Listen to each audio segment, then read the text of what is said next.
현우는 핸드폰을 떨어뜨릴 뻔했다. 사진 속에서 자신을 응시하는 핏발선, 눈을 보자 온몸에 소름이 돋았다. 마치 자신을 알아본 것처럼 그 눈은 무표정하게, 하지만 확실한 의도로 그를 쳐다보고 있었다. 그는 급히 답장을 보냈다. 장난치는 거 아니죠? 지금 당장 방을 나와요. 그러나 상대방은 한동안 답이 없었다. 초조함에 손톱을 깨물던 그때 새로운 메시지가 도착했다. 문이 안 열려요. 심장이 쿵 내려앉았다. 무슨 소리죠? 방금까지 열렸는데 갑자기 잠긴 것 같아요. 그리고 그 다음 메시지는 1분 뒤에 도착했다. 누군가 현관 앞에 있어요. 현우는 숨이 막혔다. 그는 바로 경찰에 신고하려 했지만 이내 멈췄다.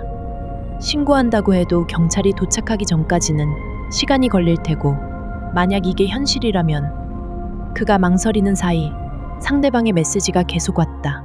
문고리가 돌아가요. 이제 속삭이는 소리가 들려요. 제 이름을 부르고 있어요. 현우는 당장 그 원룸으로 달려가야 하나 고민했다. 하지만 손이 떨려 제대로 움직일 수도 없었다. 그러던 그때 마지막 메시지가 도착했다. 벽 구멍에서 손이 나왔어요. 그리고 더 이상 답장은 오지 않았다. 현우는 핸드폰을 꽉 움켜쥐었다. 뒷목이 서늘해졌다. 손이 나왔다고. 메시지는 더 이상 오지 않았다. 아무리 기다려도 읽음 표시조차 뜨지 않았다. 그는 심호흡을 하며 SNS를 다시 열었다. 혹시라도 추가로 올라온 글이 있는지 확인했지만 몇 분 전까지만 해도 존재하던 게시글이 삭제되어 있었다. 마치 처음부터 없었던 것처럼 그 순간 핸드폰 화면이 깜빡이며 새로운 메시지가 도착했다. 하지만 보낸 사람의 프로필 사진이 이상했다. 아까까지 메시지를 주고받던 사람의 사진이 아니라 새하얀 얼굴에 새빨간 눈을 한 누군가의 모습이었다. 그는 숨을 삼키며 메시지를 열었다. 현우야, 오랜만이야. 손에서 핸드폰이 미끄러져 바닥에 떨어졌다. 등 뒤로 식은땀이 흘렀다. 그가 메시지를 보냈던 상대는 이름이 뭐였더라? 그제야 깨달았다. 그는 상대방의 이름을 한 번도 확인한 적이 없었다. 그럼 방금까지 대화를 나눈 사람은 대체 누구였을까? 그 순간 그의 원룸 문이 똑똑하고 울렸다. 심장이 멎을 것 같았다.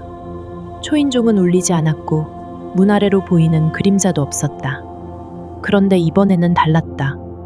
문 아래 작은 틈 사이로 새하얀 손가락이 스르륵 밀려 들어오고 있었다. 현우는 숨도 못 쉬고 문을 응시했다. 하얀 손가락이 천천히 문 아래로 들어오고 있었다. 비현실적인 광경에 몸이 굳어버렸다. 손가락이 꿈틀거리며 조금씩 문을 두드리기 시작했다. 또. 그 순간 핸드폰이 울렸다. 새로운 메시지가 도착했다. 현우야, 문 열어줘. 그는 비명을 지르며 뒷걸음질 쳤다. 하지만 그 순간 문이 스르륵 열리기 시작했다. 잠겼던 문이 혼자서 열린다. 도망쳐야 한다.